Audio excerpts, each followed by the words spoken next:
Hello friends, welcome back. तो चलिए start करते हैं सेकंड पार्ट साइंस और टेक्नोलॉजी का।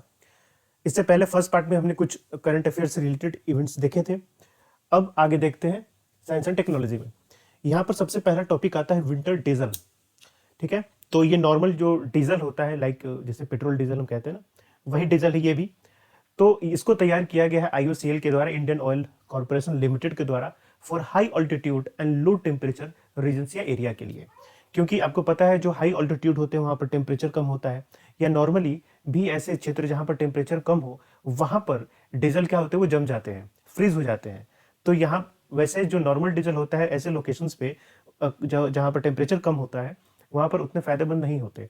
तो ये एक स्पेशल तरीके का डीजल तैयार किया गया है जिसे विंटर डीजल का नाम दिया गया है आईओसीएल के द्वारा। ये -30 डिग्री सेल्सियस तक भी सही से ये काम करेगा। ठीक है, तो मेनली लो टेम्परेचर वाले एरिया जैसे लद्दाख वगैरह हो गए, उन एरिया के लिए इसको तैयार किया गया है। और इन्वायरमेंटल कंसर्न भी इसका कम है, क्योंकि सल्फर कंटेंट भी इसमें काफ़ी कम पाया जाता है। तो ये है आपका विंटर डीजल। सेकेंड देखते हैं black rock Android malware. First part में भी हमने कई मालवेयर की बात की थी, जो खास करके कुछ जो ट्रोजन फैमिली से बिलोंग करते हैं। यहाँ पर again black rock Android malware है।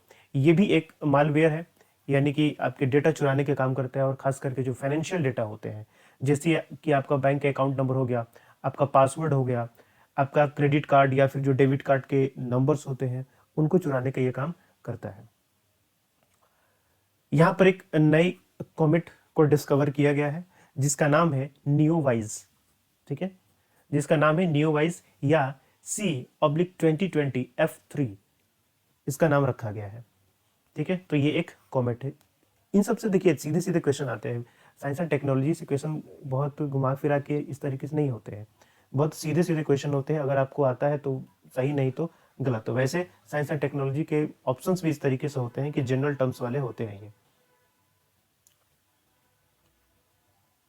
नेक्स्ट देखते हैं एस्ट्रॉयड 2020 ND।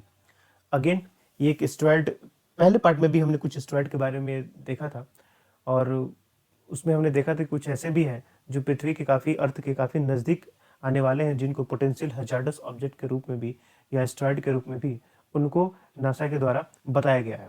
तो उसी तरीके से यहाँ पर एस्ट्रॉयड 2020 ND भी एक ऐसा एस्ट्रॉयड है जो अर्थ के बहुत पास से गुजरने वाला है। और कितना पास है, लगभग 0.034 एस्ट्रोनॉमिकल यूनिट ये डिस्टेंस रहेगा, क्लोजेस्ट डिस्टेंस अर्थ और इस एस्ट्रॉयड के बीच में।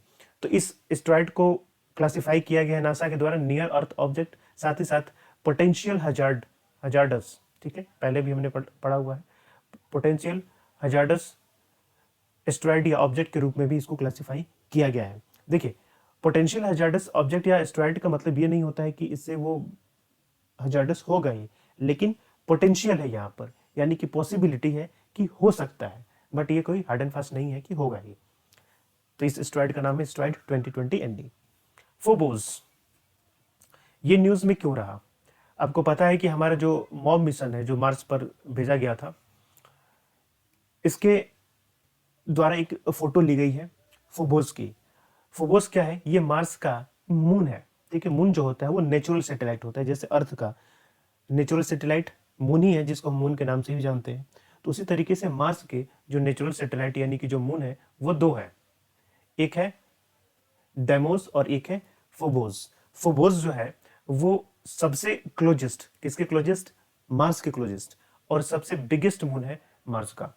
तो न्यूज़ में इसलिए लग रहा है क्योंकि जो मॉन मिशन था इसके द्वारा जो वहाँ पर लैंडर है, रोवर है, रोवर ने इसकी फोटो ली है और इसको भेजा है, इस वजह से फोबोस यहाँ पर न्यूज़ में रहता है।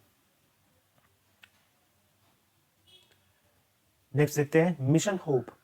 ये अगेन एक मिशन है जो मार्स से रिलेटेड है, और ये भेजा गया किसके द्वारा? यूएई के द्वारा, यूनाइटेड अरब इमिरेट्स के द्वारा ये भेजा गया है, और इसको जापान से लॉन्च किया गया। ये यूएई का भी पहला मार्स मिशन है, और इसके साथ साथ अरब वर्ल्ड में, यानी कि वो जो गल्फ कंट्री वाला रीजन है, उनका भी ये पहला मार्स मिशन है, उन सारी कंट्रीज को उस गल्फ रीजन के भी मिला के। इसका वैसे जो अरबिक नाम है वो है अल अमाल प्रोब। ठीक है, इसका नाम है अरबिक अल अमाल प्रोब। तो एग्जाम में मिशन होप के नाम से भी आ सकता है और अल अमाल प्रोब के नाम से भी आ सकता है। ठीक है, नेक्स्ट देखते हैं कोरोनाई। ध्यान रखिएगा ये कोरोना नहीं है, ये है कोरोनाई, ई इसमें लगा हुआ है। ये एक्चुअली क्या है कि एक वोल्केनिक स्ट्रक्चर है या वोल्केनो है जो विनस पर पाया जाता है। विनस आपको पता है ये कि हमारे सोलर सिस्टम का ये सबसे हॉटेस्ट प्लांट है, सॉरी प्लैनेट है। तो ये विनस पर पाया जाने वाला एक वोल्केनिक स्ट्रक्चर है रिंग शेप का, जिसका नाम है कोरोनाई। ये बना हुआ जिस तरीके से अर्थ पे वोल्केनिक इरप्शंस होते हैं, मेंटल से जो मैग्मा या लावा ऊपर की तरफ आते हैं, उन्हीं के द्वारा वोल्केनो बनते हैं, तो वहां पर भी सेम यही यही है। विनस को पहले पोटेंशियली या इनएक्टिव प्लैनेट के रूप में जाना जाता था।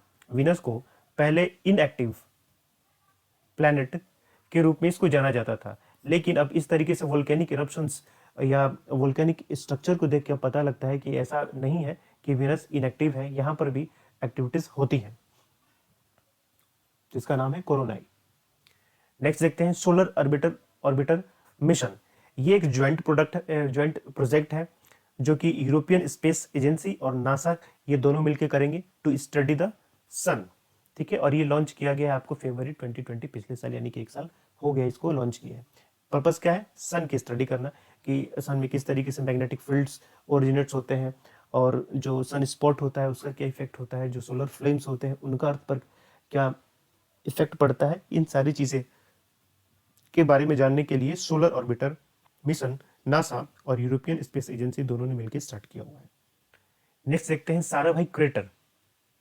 क्रेटर भी एक फॉर्म होता है वोल्केनो का। तो यहां पर इसरो ने मून पर एक क्रेटर है, उसका नाम दिया है साराभाई क्रेटर।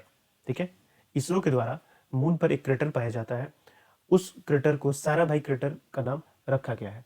ये आपको मून के नॉर्दर्न हेमिस्फीयर में मिलेगा, और नॉर्दर्न हेमिस्फीयर की भी बात करें तो इसके नॉर्थ ईस्ट साइड में मिलेगा आपको।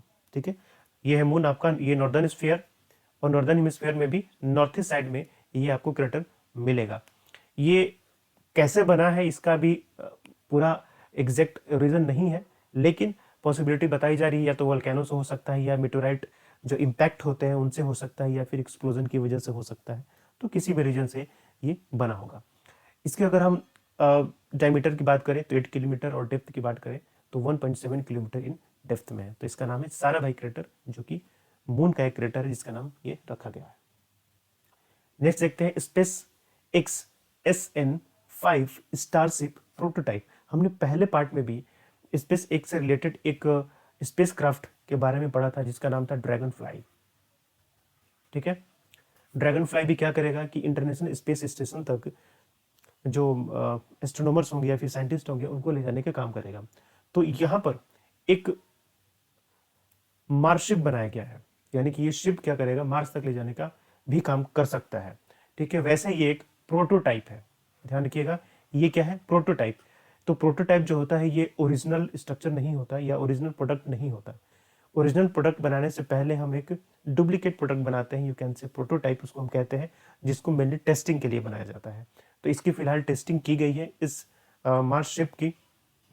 और स्पेस एक्स जो कंपनी है उसका ये भी कहना है कि वर्ल्ड का ये सबसे पावरफुल लॉन्च व्हीकल होगा कि जो कि अर्थ ऑर्बिट में करीब 100 मेट्रिक टन के वेट तक को भी ये लेके जा सकता है।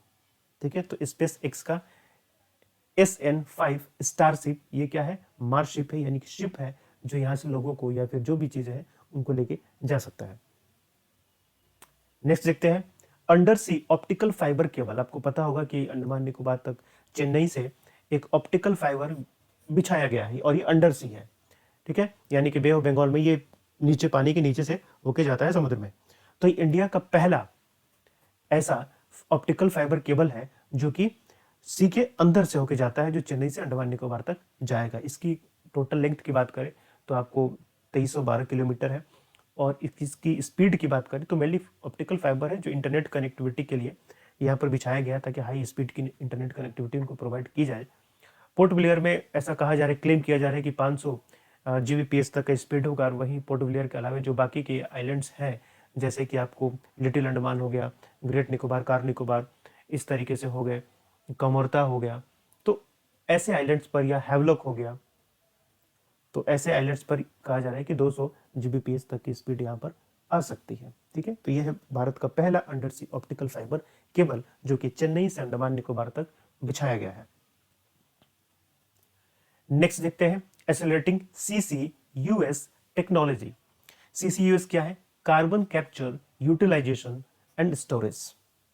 तो नाम से यह स्पष्ट है, इसमें क्या होगा, कार्बन को कैप्चर किया जाएगा, उसका स्टोरेज या यूटिलाइजेशन किया जाएगा, जिस तरीके से भी करना हो।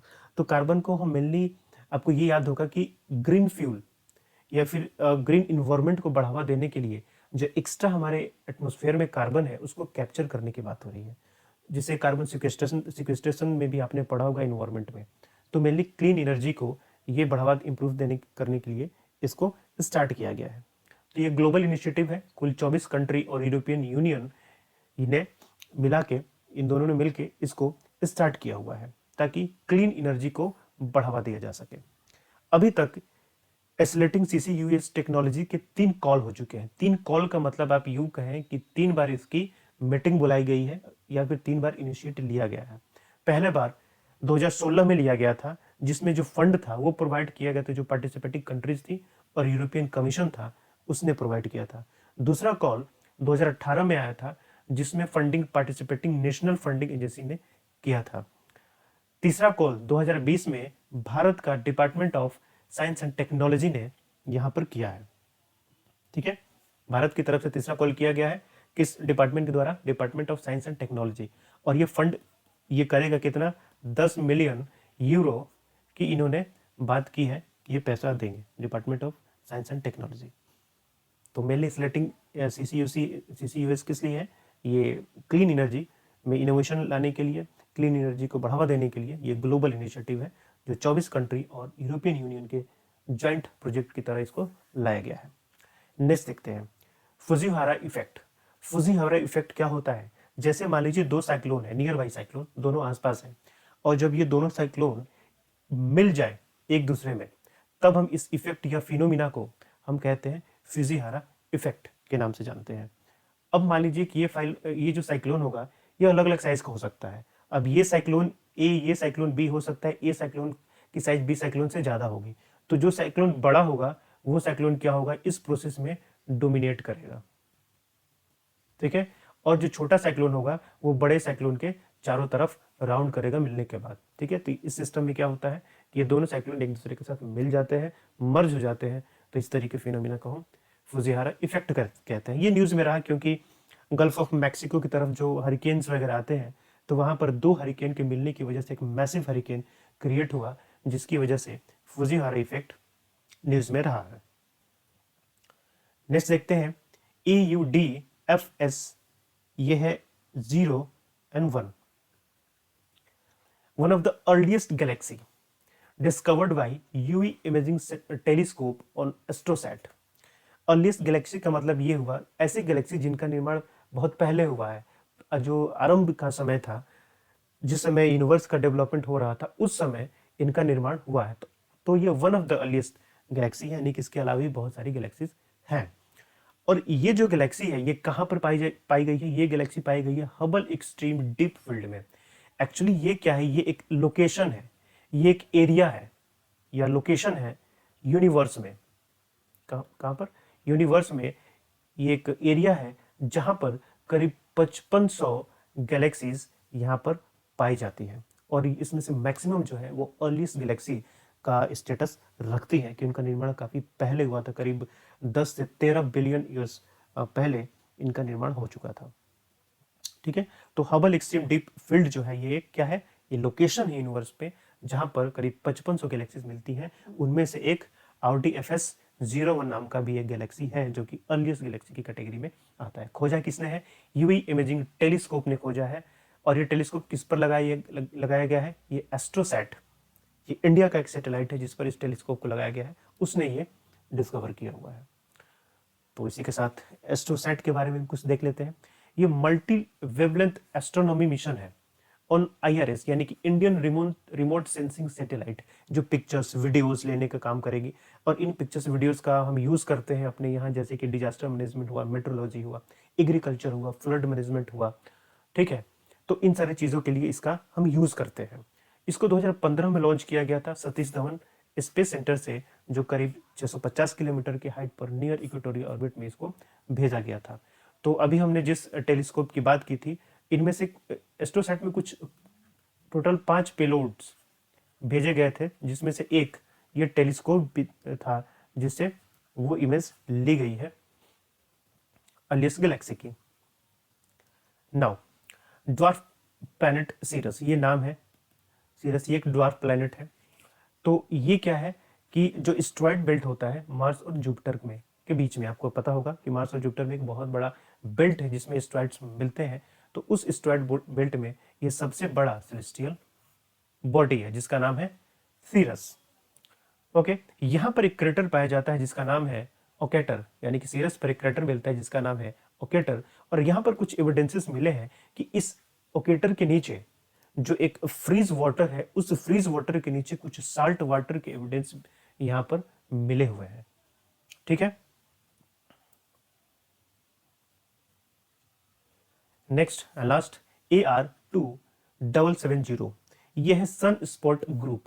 सन स्पॉट क्या हो, आपको पता होगा कि सन में कुछ स्पॉट्स, ये डार्क स्पॉट्स होते हैं जो मिलते हैं, जिनको हम सन स्पॉट्स के नाम से जानते हैं। अब इनका, ये डार्क होते हैं, इनका जो टेम्परेचर होता है ये थोड़ा सा कम होता है, यानी कि थोड़े से ये कूल होते हैं अपने सराउंडिंग एरिया से, रिलेटिवली कूल होते हैं। ठीक, अब इनका ग्रुप, ये ग्रुप में पाए जाते हैं। तो ये जो ग्रुप होता है सन स्पॉट का, हम उसी तरीके का एक जो ग्रुप है जिसका नाम है AR2770। अब ये जो सन स्पॉट होता है, ये इनकी साइकिल होती है, आपने पढ़ा होगा सोलर सिस्टम में, इनकी साइकिल लगभग 11 साल की होती है और 11 साल में ये बनते हैं और ख़त्म होते हैं। और आपको पता होगा कि ये जो सन स्पॉट होते हैं, यहाँ का जो मैग्नेटिक फील्ड होता है ये काफ़ी स्ट्रांग होता है। ठीक है, इन सन स्पॉट का मैग्नेटिक फील्ड काफ़ी स्ट्रांग होता है। और इस साइकिल की वजह से क्या होता है कि इस सन स्पॉट में जो पोलैरिटी होती है उसका भी रिवर्सल होता है। पोलैरिटी रिवर्सल होने का मतलब कि एक समय में नॉर्थ पोल ऐसे और साउथ पोल ऐसे हैं, तो दूसरे टाइम पे नॉर्थ पोल इधर आ जाएगा और साउथ पोल उधर चला जाएगा। तो इनका जो लोकेशन होता है वो चेंज होने लगता है इन पोल्स का, इन जो सोलर स्पॉट्स हैं इसमें। ठीक है, खैर इस सन स्पॉट ग्रुप की खोज की गई है नासा की एक ऑब्जर्वेटरी है, सोलर डायनामिक्स ऑब्जर्वेटरी, उसके द्वारा इसकी खोज की गई है। तो पूछा जा सकता है कि व्हाट इज न्यूज में रहने वाला AR2270, ये क्या है? तो सन स्पॉट ग्रुप है ये। ठीक है, तो इस तरीके से सेकेंड पार्ट को हम कंप्लीट करते हैं। Now thank you, best of luck.